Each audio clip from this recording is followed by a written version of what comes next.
Maraming salamat at magandang hapon po sa ating lahat, sa ating ginagalang, rinirespeto at hinahangaan kay Pangulong Rodrigo Roa Duterte, sa inyo pong lahat dito sa loob at labas ng bulwagang ito, sa lahat ng Pilipino na nakasubaybay, marami po nagla-live ngayong araw, yung ating mga kasama sa opisina, sa bahay, sa sasakyan, sa trabaho, sa eskwela.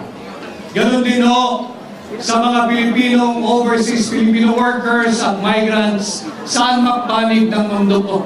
Tanggapin po ninyo ang aking pagbati at paggalang ngayong hapon. Kahit naman itong naka-orange na to.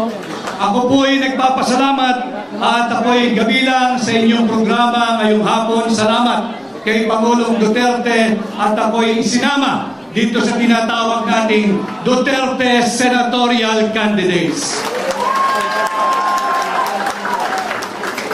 Tumugon po ako sa hamon na pamuluan ang tunay at maisog na oposisyon upang labanan at ilunsad ang gera laban sa korupsyon.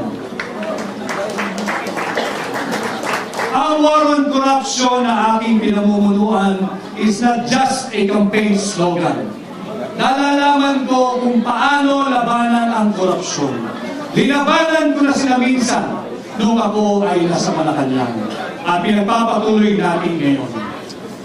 Nag-file po tayo ng kaso kamakailan.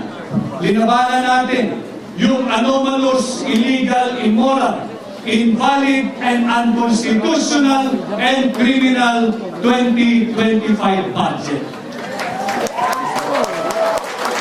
Saan ka nakakita nagpapasa ng 6.352 trillion pesos panay blanco ang Bicameral Conference Committee report?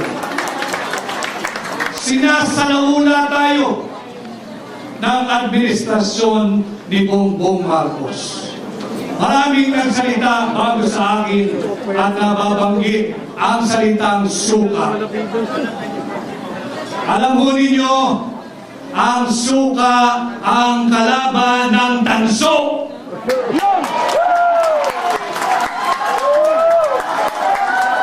Ang suka ang kalaban ng pekeng ginto.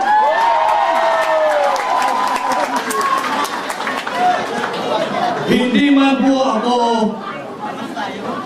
gumagawa ng suka, subalit kung ako ho ay bata, maraming beses din naman akong nautosang bumili ng suka ng aking ina.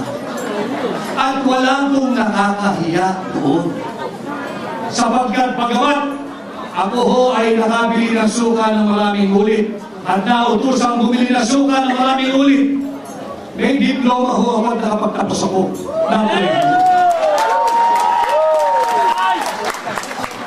Meron akong diploma at nakapagtapos ako ng abogasya. At higit sa lahat, meron akong certificate na nagpapatunay na ako ay isang ganap na abogado. Kaya ako ay natutuwa kung ito man ang Team Suka. Isa po akong proud member ng Team Suka. At atin pong lalabanan ang Team Sinusuka!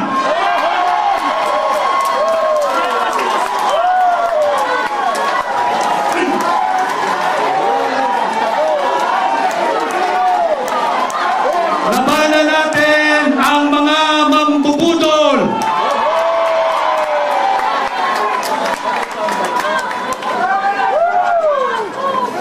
Sabi ni Konsehal Rani Ludovica, labanan ang team. Tutungo tayo mamaya dyan. Alam mo ninyo, tinanggap ko ang hamon na pamunuan, ang tunay at maisog na oposisyon. Ang tunay at maisog na senador ninyo sa Senado. At bilang senador ninyo, Atin pong lalabanan ang korupsyon at sisimulan po natin yan sa pagbabantay taon-taon sa ating national budget. Hindi tayo papayag na pupunuin ng korupsyon ng pork barrel ng akap ng IH. Babantayan natin taon-taon ang ating national budget nang sa ganoon, hindi na magkaroon ito ng 28 blanco at nauwi sa tinatawag nating GAA. Subalit bilang senador ninyo, kailangan ko po ng katulong. Kinakailangan kong makasama sa tulong ninyo ang isang veterano, mambabatas, matapang, magaling. Dalhin po natin sa Senado si Senador Attorney Dante Marcoleta. At hindi lamang po isa, kinakailangan pa natin magsama ng isang veteranong abogado. Matagal na akong naglingkod dito sa mababang kapulungan. At minsan din naging Chief of Staff sa Senado. Ang matagal ko ng kaibigan, dalhin din natin sa Senado, kasama kong magbabantay ng tao ng budget, si Senador Attorney Raul Lambino.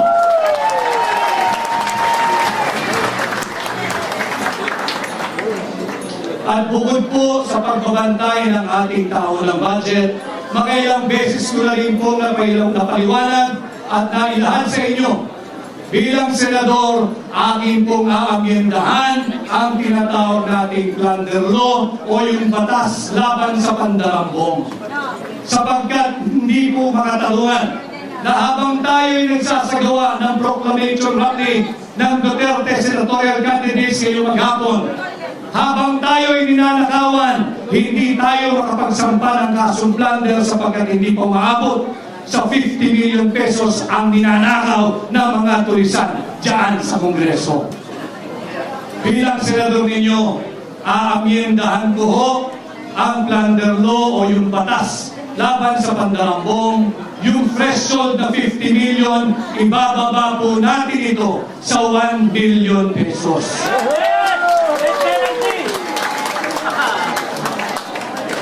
Subalit, kagaya rin po ng ipinakita kanina, bilang principal author, kinakailangan ko rin ang mga kasama sa Senado. Kinakailangan natin kasama na hahabulin ang mga magnanakaw sa Malacanang. Kinakailangan natin ibalik ang aking mga kasama, ibalik natin sa Senado, Senador Bongo!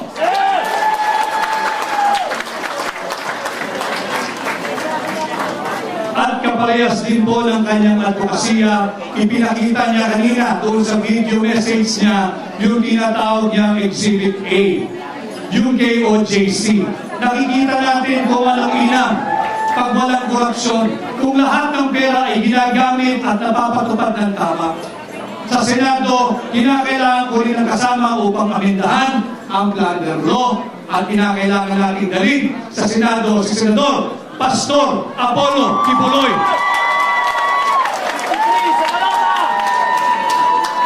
At pag na-amendahan po natin ang plunder law, isa sa batas ko po ang pagbabalik ng death penalty sa lahat ng magnanakaw sa pera nating mga Pilipino.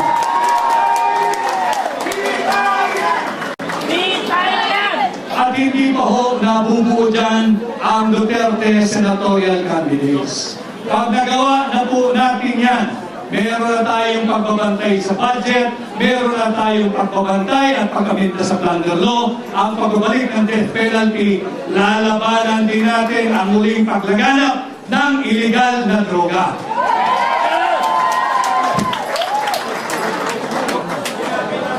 Ano nangyari? Nawala ang kuryente.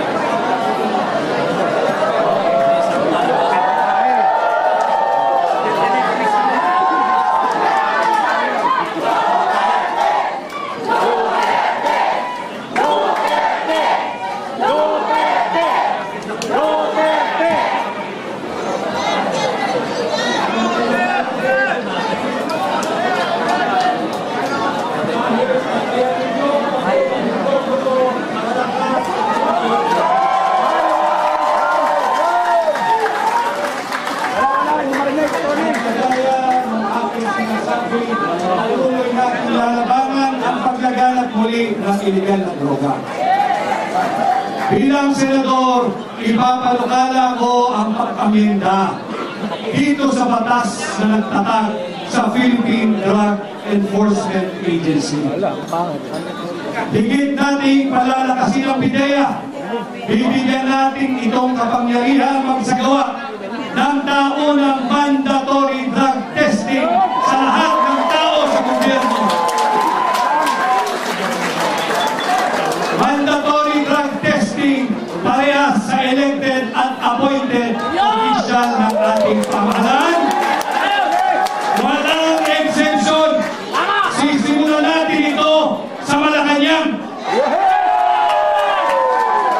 At para magawa natin yan, kinakailangan ko ang isang matapang na namuno na dati ng laban kontra sa illegal na droga. Ibalik natin sa Senado si Senador Bato de la Rosa.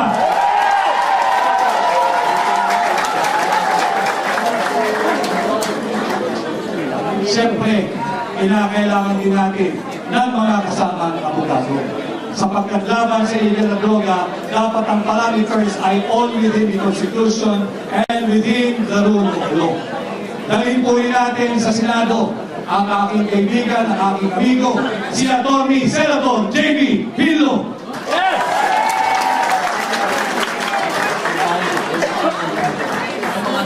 Nabanggit din ko kanina na ito'y mabait, subalit matapang din sa totoong buhay. Dalhin din po natin sa Senado, lalaban sa illegal na droga, si Senador Philip Salvador.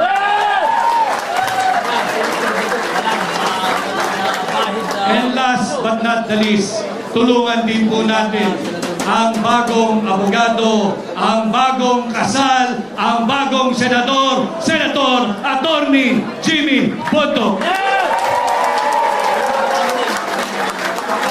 Ito po ang bumubuo ng Duterte Senatorial Candidates. Tulungan niyo po lahat kami mga kampanya, tulungan niyo po tayo lahat na mapunta sa Senado. Ang issue po natin ngayon ay ang maanumalyang 2025 budget.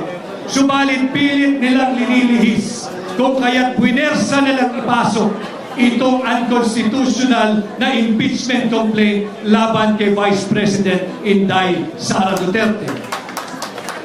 Sinasabi kong unconstitutional sapagkat pinangalanan nila itong verified impeachment complaint.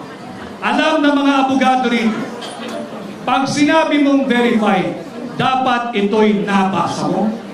Ito'y base sa iyong personal knowledge o dili kaya'y base sa authentic documents. Pinagyayabang nila 215 signatories. 215 signatories.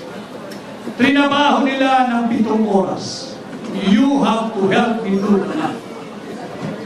Kung tayo'y magbabasa ng 33 page complaint, kada tao kinakailangan ng 10 minuto.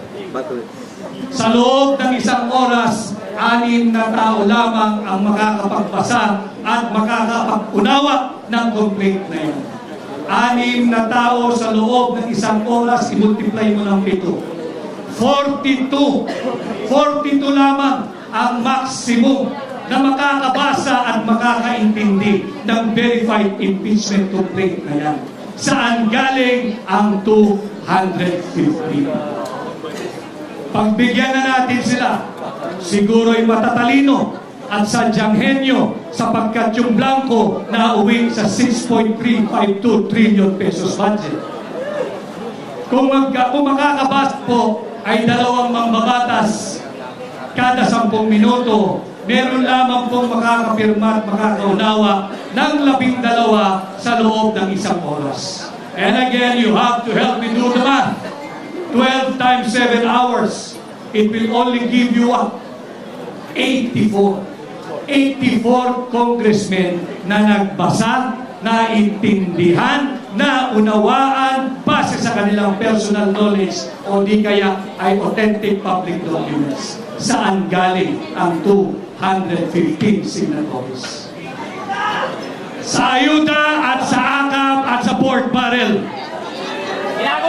Kaya ngayong eleksyon, we should all understand what is at stake for our country this midterm election.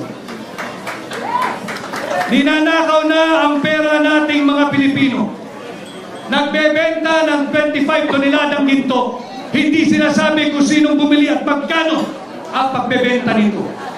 Pati ba naman ang posisyon ng pangalawang Pangulo na nakawin pa rin ng Marcos administration?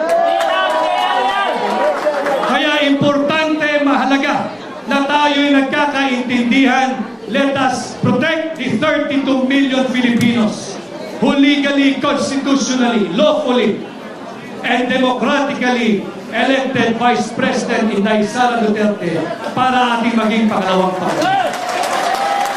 Huwag nating hayaang nakawin ng iilang elitistang mangbabatas ang pangalawang Pangulo mula kay Inday Sara Duterte. Mahalagang pinag-uusapan natin ito para matulungan ninyo kaming higit at dalhin ninyo ang Duterte senatorial candidate sa Senado at ating poprotektahan hindi lamang si Vice President Inday Sara Duterte, hindi lamang ang Office of the Vice President, kung hindi ang sagradong mandato ng 32 milyong Pilipino na ninanakaw ng ilang elitistang mamabatas. At kuliho, ako'y nagpapasalamat sa inyong mainit na pagtanggap. Sana ho ay matulungan ninyo kung ipakampanya sa inyong pamilya, sa inyong kamag-anak, kaskwela, kapitbahay, kaibigan, at sa lahat ng kakilalang Pilipino saan mang panig ng mundo. Ako po muli ay si Attorney Vic Rodriguez, number 56, Pilipino, abogado, maisog! Maisog number 56, Vic Rodriguez!